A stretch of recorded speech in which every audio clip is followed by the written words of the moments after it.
Welcome back to me and the Shit Pickles TikToks. And what I have for you right now is from the affidavit of Michael Banfield, who is a special agent with the FBI.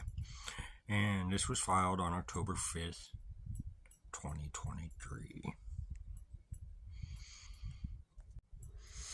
In February of 2016, a person contacted the FBI public access line to report information regarding Melissa Knowles, providing her with a hard drive containing CSAM. Morton was Melissa's legal representative at the time of the reporting. Melissa provided the hard drive to Morton in approximately January of 2016. At the time Melissa provided Morton with the hard drive, Melissa was going through divorce proceedings with Lucas Knowles. Melissa informed Morton that one of Knowles' co-workers informed her that Knowles had CSAM on his work computer. Melissa informed Morton the hard drive contained videos of young females engaged in inappropriate activity. Melissa informed Morton she acquired the videos contained on the hard drive from Knowles' work computer. Morton reviewed the hard drive and located 3 videos depicting minor females engaging in inappropriate activity. One of the videos depicted what appeared to be a 6-year-old female engaging in something with an adult male. Morton subsequently instructed Melissa to provide the hard drive to law enforcement. The hard drive was provided to law enforcement in January of 2016. In January of 2016, Melissa contacted the Carroll Police Department to reiterate her report that Knowles possessed CSAM. Melissa reported she broke into Knowles' office and located several files containing CSAM. Melissa indicated she wanted to provide the material to law enforcement. Melissa met with law enforcement in February 2016 to provide some of that material to law enforcement. The material provided was stored on a thumb drive. Melissa indicated that she copied the files from his electronic devices and took the computer tower from his office. Melissa confronted Knowles about the CSAM she had located, and he informed her that other individuals in his office were the potential owners of the material. In March of 2016, Melissa went to the Carroll Police Department to provide several electronic devices she obtained from Knowles' place of employment. She reported that she broke into his office to obtain the devices. She subsequently provided the devices to law enforcement. Members of the Carroll Police Department requested assistance from the FBI in reviewing the digital evidence they received from Melissa. According to the FBI reports reviewed by your affiant, on March 23, 2016, FBI Task Force Officer Robert Larson obtained a state of Iowa search warrant for the electronic devices Melissa provided to the Carroll Police Department. The FBI forensically reviewed the devices and located several instances of material consistent with CSAM and bestiality.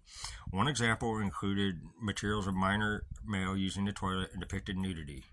And additional examples or names on the files, I'm not going to repeat all that because that's sick shit. The above identification of CSAM on the devices provided by Melissa was miscommunicated to the FBI and the Carroll Police Department. This miscommunication resulted in both agencies closing their investigations. Okay, so what I've just read to you right there contradicts that right there, where they swear that Luke Knowles is a named informant who is a concerned citizen, is a mature individual, is a person of truthful reputation, has no motivation to falsify information. They said that he was on another warrant application, they said that he was an upstanding member of the community, a person of truthful reputation. None of this. So, with what I've just read you, it's facts that the United States Attorney's Office, who prosecuted me in 2017 for possession of unregistered firearms and an unlawful user of controlled substances in possession of firearms, would have known, definitely would have known, that this dude was not a law-abiding citizen. They would have also known, Let me read a little further and show you guys something else. Okay, they says here that it says that Johnson identified Knowles' daughter's friend in the CSAM. She reported a minor victim regularly visits the residence. Johnson reported she believed Knowles had hidden cameras in the residence. Your affiant contacted the Carroll Police Department, who reported Knowles was known to have cameras throughout his residence.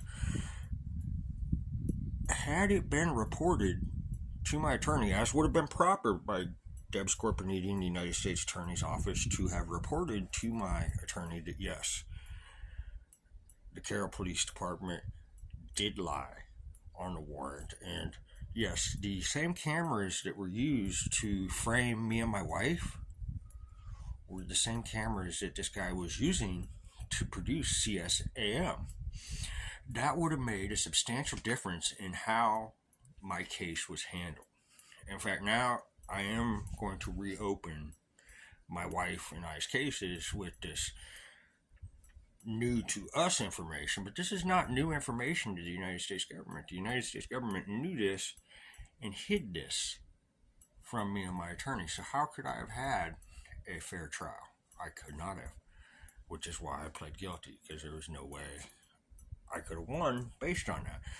But had I went to trial knowing this, and had my attorney known that these same cameras that were used to frame me were the same cameras that he was using to produce and manufacture CSAM, I don't think there's a jury in the world that would have found me guilty. I don't think that evidence would have been able to been utilized. And this is why I'm on here. I'm on here to tell you guys that these people lie about stuff, and these people manufacture cases against people, and what they do ain't right. I should be treated the same way as anybody else, and just because you got pictures of you with the governor and pictures of you with Bob Dole, it doesn't mean that you should be allowed to go out there for an additional 7 years after 2016 and make additional victims. That's dead wrong. And the sheriff, the United States Attorney's Office, all these people have culpability in the victims that he has made since 2016, because he should have been stopped then. He should not have been allowed to run free for an additional 7 years to hurt kids. And that really upsets me that they let this, to burn us, they let this dude hurt kids. And that's disgusting. That upsets me to no end. And I'm going to keep screaming it from the tops of roofs. This stuff's all bad. FTF. Oh, 3